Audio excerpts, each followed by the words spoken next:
Hi guys, सो CA foundation के सबसे scoring paper के बारे में आज बात करेंगे। That is paper number 4 economics and BCK. इसके पीछे सबसे कम मेहनत जाएगा एंड बहुत ज्यादा मार्क्स आ सकता है। ये जो एग्रीगेट मार्क्स लाना होता है ना 200 मार्क्स, यही पेपर की वजह से बहुत ज्यादा इजी हो जाता है। So let's start the video at once.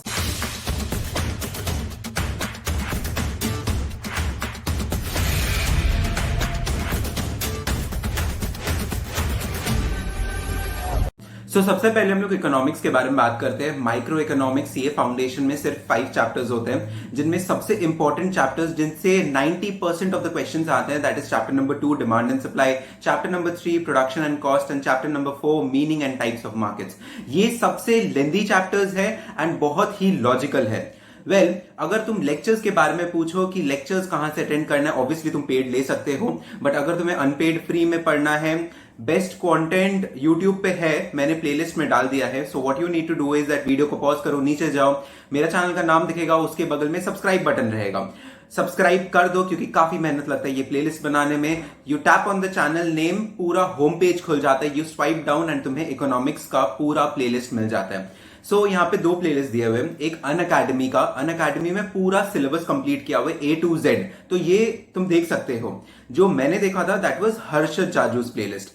इस प्लेलिस्ट में लेक्चर नंबर 12 से लेके लेक्चर नंबर 30 तक है, मतलब सिर्फ और सिर्फ चैप्टर 2, 3 एंड 4 एक्सप्लेन किया गया है, क्योंकि मैं बिलीव करता था chapter number 1 and chapter number 5 इतना सिंपल है तो उसके पीछे लेक्चर्स देख के टाइम वेस्ट नहीं करना था। उसे बेसिकली सिर्फ एक बार रीड कर लो, क्लास 8-9 का बच्चा भी समझ सकता है, एंड पीछे के एमसीक्यूज को ध्यान से सॉल्व कर लो, आराम से दोनों चैप्टर्स हो जाएंगे, बेकार में ज्यादा टाइम वेस्ट भी नहीं होगा। Chapter 1 is a basic introduction, chapter 2 micro economics and chapter number 5 is business cycles, मतलब इन्फ्लेशन, डिफ्लेशन, अपस्विंग, डाउनस्विंग, इनका डेफिनेशंस क्या होता है, बेसिकली ये सब। अब इसके अलावा चैप्टर नंबर 2, 3, 4 जैसे मैंने कहा काफी लॉजिकल है, बहुत सारे ग्राफ्स हैं, न्यूमेरिकल्स हैं, तो इनको समझना भी पड़ेगा एंड इन पे ज्यादा से ज्यादा एमसीक्यूज भी प्रैक्टिस करना पड़ेगा।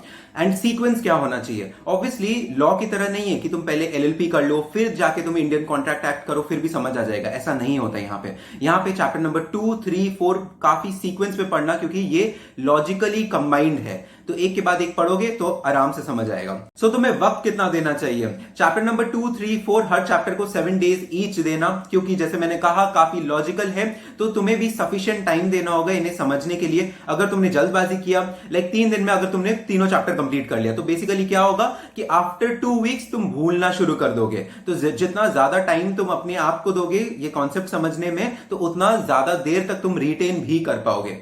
नेक्स्ट बात करते हैं बीसीके के बारे में। बिजनेस कमर्शियल नॉलेज 40 मार्क्स के एमसीक्यूज आएंगे, लगभग हर चैप्टर से 6 to 8 मार्क्स के एमसीक्यूज आते हैं, एक चैप्टर को छोड़ के। बिजनेस ऑर्गेनाइजेशन ऐसा एक चैप्टर है जिससे बहुत सारे स्टूडेंट्स नफरत करते हैं, क्योंकि बहुत सारे कंपनीज का ओवरव्यू दिया हुआ है, मतलब फाउंडर का नाम, चेयरमैन का नाम, हेडक्वार्टर्स कहां पे है, कौन से डेट पे कंपनी का क्या हुआ था। अगर तुमसे ये सब याद होता है तो वेल एंड गुड, मुझसे नहीं होता था क्योंकि मेरे लिए ऐसा था मैं लॉ के सेक्शन याद रख लूंगा, बट ये तो हरगिज नहीं हो पाएगा, तो मैंने छोड़ दिया था। तुम भी छोड़ सकते हो अगर तुमसे याद ना हो, कुछ खास डिफरेंस नहीं बनाने वाला, क्योंकि बाकी सारे चैप्टर से हर चैप्टर से 6 to 8 मार्क्स आने वाले हैं। काफी सिंपल है इनका जो सीक्वेंस होगा, मतलब जिस तरह तुम पढ़ोगे तो वो सीक्वेंस मैंने यहां पे अटैच कर लिया, लगभग 30 डेज में कंप्लीट हो जाएगा अगर तुम ये सीक्वेंस फॉलो करते हो। एंड जैसे ही 30 डेज में कंप्लीट हो जाता है ना, वापस इस वीडियो में आके थैंक्स कहना। ओके, तो इसका एमसीक्यूज जैसे बहुत ज्यादा इंपॉर्टेंट है, इसे सॉल्व करना ही है। तुम बीसीके का लेक्चर्स कहां से पढ़ोगे, अगर तुम पर्सनली पूछो मैंने क्या किया था, ऑब्वियसली मैंने लेक्चर्स पे टाइम वेस्ट नहीं किया था, because this is simple knowledge, याद पढ़ के तुम प्राप्त कर ही सकते हो। एंड फिर एमसीक्यू सॉल्व कर लेता था टाइम टू टाइम, चैप्टर के पीछे से एज वेल एज एमटीपी से, तो मुझे समझ आ जाता था कि मैं कितना ज्यादा कॉन्फिडेंट हूं एक पोर्शन को लेके। एंड अभी जो बात बताने वाला हूं वो बीसीके एंड इकोनॉमिक्स दोनों के लिए बहुत ज्यादा इंपॉर्टेंट है। दैट इज लेक्चर वीडियोस देखने के बाद तुम्हारा सिर्फ आधा काम होता है, बाकी आधा काम तब होगा जब तुम पूरा टेक्स्ट को रीड करोगे। अब ये बात इतना इंपॉर्टेंट क्यों है, सपोज एग्जाम हॉल में जब तुम क्वेश्चन पेपर देखोगे तुम नोटिस करोगे कि एमसीक्यूज में ऐसा टेक्सचुअल लैंग्वेज का यूज किया गया है जो तुम्हें समझ में ही नहीं आ रहा है, क्योंकि लेक्चर वीडियोस में तुमने कंसेप्ट तो समझ लिया, बट उसे टेक्सचुअल भाषा में कैसे प्रेजेंट किया जाता है वो तुम क्वेश्चन देख के डर जाओगे। देखने के बाद समझ ही नहीं आएगा कि क्या लिखा हुआ है, तो अब क्या होगा, कंसेप्ट तुम्हें पता है बट फिर भी तुम्हें क्वेश्चन समझ में नहीं आ रहा है। तो इसीलिए टेक्स्ट रीड करना बहुत इंपॉर्टेंट है। आईसीएआई का module line by line read करना बहुत ज्यादा इंपॉर्टेंट है, बीसीके के लिए भी, इकोनॉमिक्स के लिए भी। अब इसका मतलब ये नहीं होता है कि तुम रट्टा मारे जाओ, बहुत ज्यादा मगअप करो, इसकी जरूरत नहीं है। एमसीक्यू अप्रोच रखो, पॉइंट्स याद रखो, सिर्फ समझ लो एंड टेक्सचुअल भाषा को एक बार देख लो ताकि तुम्हें समझ में आए कि लिखा क्या हुआ है, अगर क्वेश्चन पेपर में कुछ उल्टा वे में दिया हुआ हो। So that's it for now guys. I guess तुम्हें बहुत ज्यादा मजा आया होगा ये वीडियो देख के। Thank you. और हाँ, अगर सब्सक्राइब नहीं किए हो तो सब्सक्राइब कर दो, क्योंकि मेरे कंटेंट से तुम कंटेंट रहोगे।